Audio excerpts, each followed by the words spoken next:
Daily Devotionals for August 22nd. Today's scripture reading will be Jeremiah 7, verses 23 and 24. But this is what I commanded them, saying, Obey my voice, and I will be your God, and you shall be my people, and walk in all the ways that I have commanded you, that it may be well with you.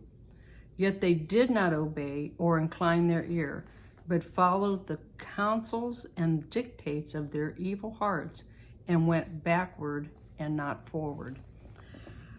I know this is Old Testament, but it is still true today, and we really want to hear God's voice and obey Him.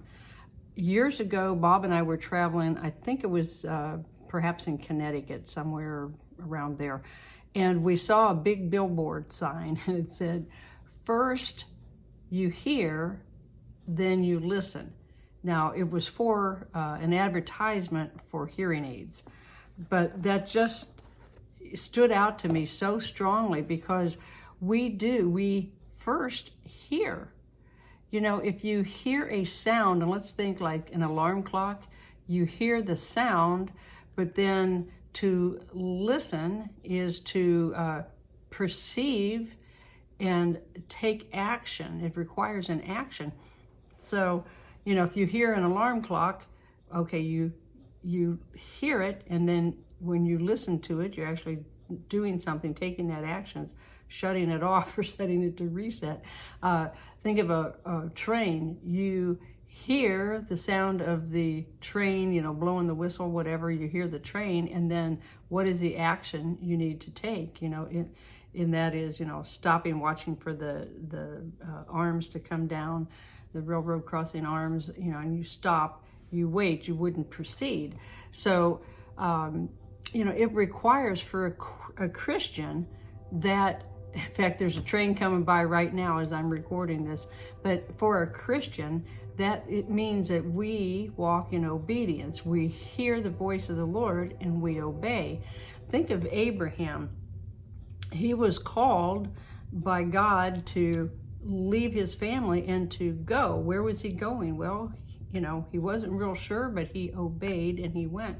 That required obedience.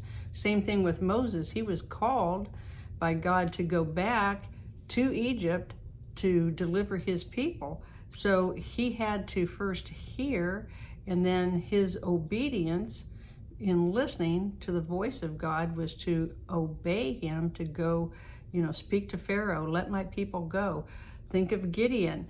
Gideon heard what God was saying, but now how does he do this? It seemed quite contrary to what, you know, he would think, and he had wrong thinking. He was thinking he was less than anybody else, but he needed to hear what God was saying and then obey him.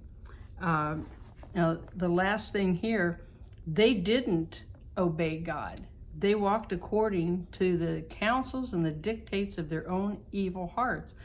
You know, there's still, our hearts are not 100% pure.